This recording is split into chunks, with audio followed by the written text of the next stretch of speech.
ایک بہت وسیع سلطنت پر ایک نیک دل اور دانشور بادشاہ حکومت کرتا تھا۔ اس کی رعایا خوشحال تھی اور ہر طرف زرخیز کھیت اور لہلہاتے باغات پھیلے ہوئے تھے۔ ایک سپیر بادشاہ اپنی عالیشان محل کے باغ میں تنہائی میں ٹہل رہا تھا۔ باغ میں پھولوں کی خوشبو اور پرندوں کی چہچہاہٹ ماحول کو پرسکون بنا رہی تھی۔ چلتے چلتے بادشاہ کی نظر ایک قدیم درخت کے نیچے پڑی۔ وہاں مٹی میں دبا ایک انوکھی چیز نظر آئی۔ وہ رکا، جھکا اور اسے اٹھایا۔ پہلے تو بادشاہ کو لگا کہ یہ کوئی چمکدار پیلا پتھر ہے جو کسی بچے نے یہاں چھوڑ دیا ہوگا، لیکن جب اس نے اسے اپنی ہتھیلی پر رکھ کر سورج کی روشنی میں غور سے دیکھا تو اس کی آنکھیں حیرت سے پھیل گئی۔ وہ ایک گندم کا دانہ تھا، مگر یہ دانہ اتنا بڑا تھا کہ آج کے زمانے میں کوئی کبوتر بھی اتنا بڑا انڈا نہیں دیتا ہوگا۔ یہ موجودہ دور کے گندم کے دانے سے کئی گنا بڑا تھا۔ بادشاہ کی حیرت کی انتہا نہ رہی۔ یہ دانہ یہاں کہاں سے آیا؟ اس نے فوراً باغ کے سب سے پرانے اور تجربہ کار مالی کو بلایا، جس کا نام شاید عبدالکریم تھا، اور اسے حکم دیا، عبدالکریم، یہ دیکھو، ہمیں یہ انوکھا دانہ ابھی اسی درخت کے نیچے ملا ہے۔ سچ سچ بتاؤ، کیا تم نے کبھی ایسے گندم دیکھی ہے؟ یہ کہاں سے آئی ہوگی؟ عبدالکریم، جس کی کمر محنت سے جھک چکی تھی، نہ کامتے ہوئے ہاتھ سے وہ دانہ دیکھا تو اس کے چہرے پر حیرت اور الجھن کی۔ بادشاہ سلامت، میں نے تو ایسا دانہ آج سے پہلے کبھی اپنی آنکھوں سے نہیں دیکھا۔ میں کسی قصے کہانی میں سنا، یہ تو کسی معجزے سے کم نہیں۔ شاید آپ کے عقل مند وزیروں میں سے کوئی جو پرانی کتابوں یا دور دراز علاقوں کی معلومات رکھتا ہو، شاید وہ کچھ بتا سکے۔ بادشاہ کو یہ مشورہ مناسب لگا۔ بادشاہ نے فوراً شاہی دربار کو طلب کیا اور تمام وزیروں کو فوراً پیش ہونے کا حکم دیا۔ جب دربار بھر گیا تو بادشاہ نے ایک مخملی پلیٹ میں رکھے گندم کے دانے کی طرف اشارہ کیا، جو پلیٹ میں ایک چھوٹے پتھر کی طرح نظر آ رہا تھا۔ بادشاہ نے کہا، اے میرے قابل وزراء، آج ہمیں یہ غیر معمولی چیز باغ میں ملی ہے۔ ہمارا خیال یہ ہے کہ گندم کا دانہ ہے، جیسے شاید کوئی پرندے یا طوفان یہاں لایا ہو۔ آپ میں سے کوئی بتا سکتا ہے کہ یہ کہاں سے آیا ہے اور کہاں اتنی بڑی گندم اگتی ہے؟ دربار میں گہری خاموشی چھا گئی۔ سب وزیر خاموشی سے ایک دوسرے کا منہ تک رہے تھے۔ ان کے ذہن میں فوراً یہی خیال آیا کہ بادشاہ سلامت کو غلط فہمی ہوئی ہے۔ یہ کیسے ہو سکتا ہے کہ گندم کا دانہ اتنا بڑا ہو؟ مگر جب بادشاہ کے حکم پر سب نے آگے بڑھ کر اسے چھو کر دیکھا تو ان کی حیرت بھی بادشاہ سے کم نہ تھی۔ بڑے بڑے وزیر جو سلطنت کے معاملات میں ماہر تھے، اس چھوٹے سے راز کے سامنے لاجواب ہو گئے، اور کسی کے پاس بھی بادشاہ کو تسلی کے لیے کوئی معقول جواب نہ تھا۔ اس صورتحال کو دیکھتے ہوئے ایک دانا اور زیرک وزیر آگے بڑھا اور باادب انداز میں بولا، جہاں پناہ، ہم سب امور سلطنت اور حساب کتاب میں مصروف رہے ہیں۔ ہمارا دھیان کبھی کھیتوں اور زرعی تاریخ کی طرف نہیں گیا۔ میرے خیال میں ہمیں کسی انتہائی عمر رسیدہ بوڑھے کسان سے پوچھنا چاہیے جو کھیتی باڑی کے پرانی معلومات رکھتا ہو، شاید وہ ہمارے الجھن دور کر سکے۔ بادشاہ کو اس وزیر کی دور اندیشی پسند آئی اور اس نے فوراً اپنے سپاہیوں کو حکم دیا کہ آس پاس کے دیہات سے سب سے معمر کسان کو احترام سے دربار میں پیش کیا جائے۔ تھوڑی دیر بعد 2 تھنو مند سپاہی ایک نہایت بوڑھے آدمی کو دربار میں لائے۔ وہ آدمی اتنا ضعیف تھا کہ اسے چلنے کے لیے 2 موٹی لاٹھیوں کا سہارا لینا پڑ رہا تھا۔ اس کے بال برف کی طرح مکمل سفید ہو چکے تھے، منہ میں دانت تقریباً نافائد تھے اور آنکھیں کمزوری کے باعث سکی ہوئی تھی۔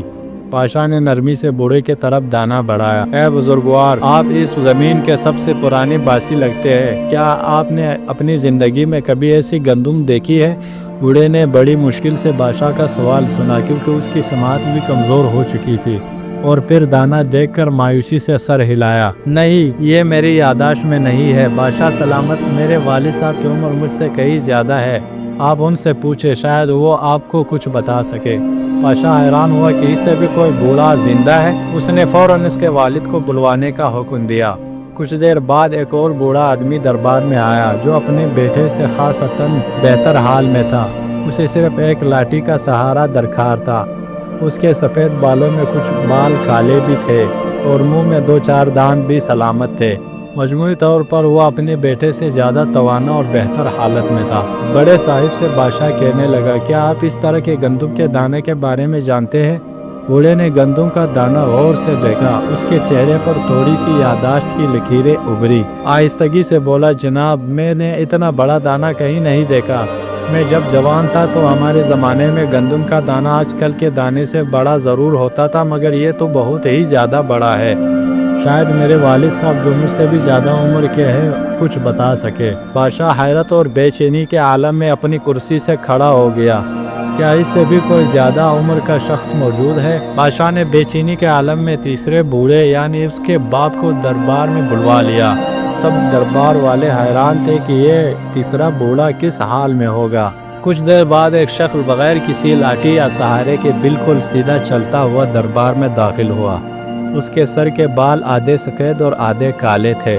منہ میں دانت بھی اس کے بیٹے اور پوتے سے زیادہ تھے۔ اس کی آنکھیں روشن تھی اور چال میں وقار تھا، اور اپنی بڑی عمر کے باوجود اپنے بیٹے اور پوتے سے کئی گنا زیادہ صحت مند تھا۔ بادشاہ اسے دیکھ کر دنگ رہ گیا اور فوراً گندم کا دانہ دکھایا۔ حضرت، کیا آپ نے اپنی طویل زندگی میں ایسی گندم کہیں دیکھی ہے؟ بوڑھے نے دانے بڑے غور سے دیکھا، جیسے کوئی بچھڑی ہوئی چیز دیکھ رہا ہو۔ پھر اس کے چہرے پر خوشی کی ایک چمکدار مسکراہٹ پھیل گئی۔ بڑی سادگی اور خوشی سے کہنے لگا، بادشاہ سلامت، جی ہاں بالکل، گزرے زمانوں میں ایسے ہی گندم کے دانے ہوا کرتے تھے۔ لوگ انہیں آسانی سے پیس کر ڈھیروں آٹا حاصل کرتے تھے۔ ان کا ذائقہ بھی آج کی گندم سے لاجواب اور میٹھا ہوا کرتا تھا۔ بادشاہ نے بےتابی سے پوچھا، اچھا مگر کیا وجہ تھی کہ اس زمانے میں گندم اتنی بڑی ہوتی تھی؟ بوڑھے نے گہری سانس لی اور حکیمانہ انداز میں جواب دیا، بادشاہ سلامت، اس دور میں زمین ساری اللہ کی ہی سمجھی جاتی تھی۔ کسی کو یہ وہم نہ تھا کہ فلاں ٹکڑا میرا ہے اور فلاں تمہارا۔ ہر شخص صرف اپنی ضرورت کے مطابق کاشت کرتا اور اس سے اپنے اور اپنے غیر والوں کا پیٹ پالتا۔ زمین سے ہمیں برکت ملتی تھی، مگر جو لوگوں میں لالچ کا اضافہ ہوا، زمین چھوٹے چھوٹے ٹکڑوں میں بٹتی چلی گئی اور ہر کوئی زیادہ سے زیادہ حاصل کرنے کے چکر میں پڑ گیا۔ جیسے ہی زمین کی ملکیت کا غرور بڑھا اور لوگوں کی ضرورت سے زیادہ جمع کرنے کی ہوس بڑھی، اللہ کی برکت ختم ہوتی گئی اور گندم کا دانہ بھی چھوٹے سے چھوٹا ہوتا چلا گیا۔ بادشاہ حیرانی سے بوڑھے کی بات سنتا رہا، پھر اس نے آخری سوال پوچھا جو اس کے دماغ میں گھوم رہا تھا، جناب میرا آپ سے آخری سوال یہ ہے کہ اس بات میں کیا راز ہے کہ آپ عمر میں اپنے بیٹے اور پوتے سے بڑے ہیں، مگر ان کی طرح لاٹھیوں کے سہارا نہیں آئے اور اپنے آپ کو جسمانی حالت میں ان سے کافی بہتر رکھا ہے؟ بوڑھے نے مسکرا کر اپنی صحت کا راز کھولا۔ بادشاہ سلامت، دراصل بات یہ ہے کہ ہمارے دور میں ہر شخص محنتی تھا۔ ہم صبح سے شام تک اپنا کام خود کرتے تھے اور لگاتار محنت کرتے تھے۔ ہم کسی دوسرے پر انحصار نہیں کرتے تھے، یہی ہماری صحت کا راز تھا۔